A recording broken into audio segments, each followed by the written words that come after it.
Hello everybody, I'm out here on a hike. I just wanted to make a video talking about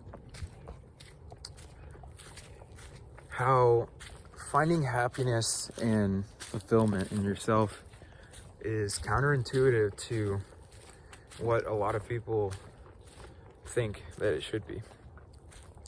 A lot of people think that they need to learn themselves into happiness or fulfillment or satisfaction, or they need to learn themselves into a state of enlightenment. It's very counterintuitive to that.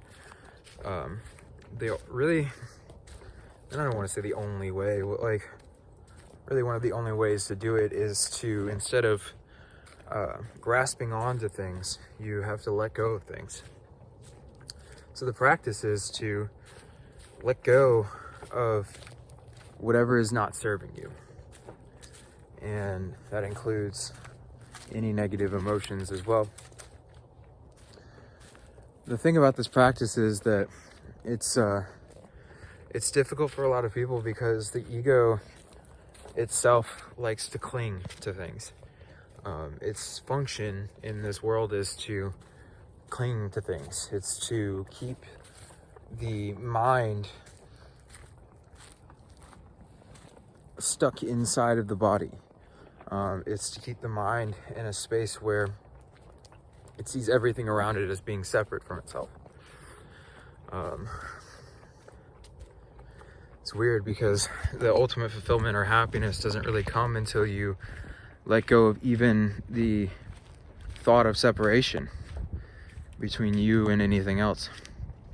So happiness and sadness and anger and pain and suffering, all of that is the same thing as love.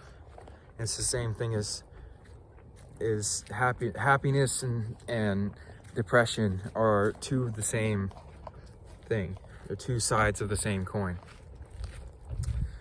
And a lot of people miss this because they've been presented a single side of the coin for their entire lives, and they think that that is the only thing that exists in this world, when in reality, as you start to shift your perspective about the world will change with you.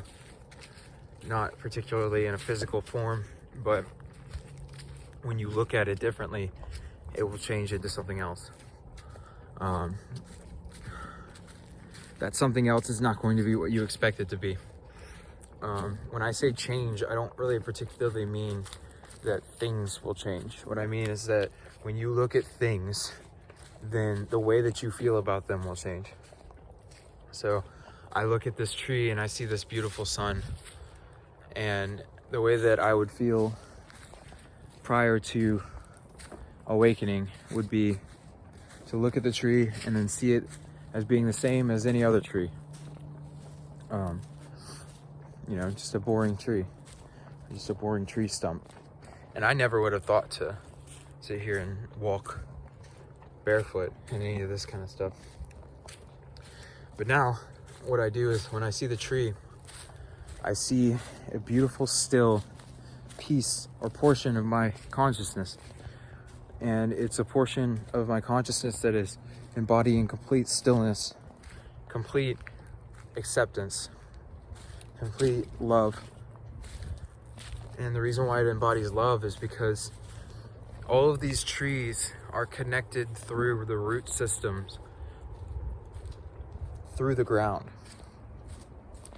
So as I walk with my feet on the ground like this, then I'm walking as one of the trees as well. And the trees don't have a sense of separation because they know that their roots are all connected together. So when you put your consciousness onto the trees, your attention onto the trees, and your consciousness isn't taken up by a lot of other stuff, what happens is that you start to kind of tap into that same energy. You start to experience the energy of the trees in a different kind of way. And when that happens, you start to How are you? I'm well. How are you? Cool. When that happens, you start to kind of feel a different vibration coming from the environment around you. And once you start to feel that different vibration, then you start to recognize that you can take your awareness or your consciousness and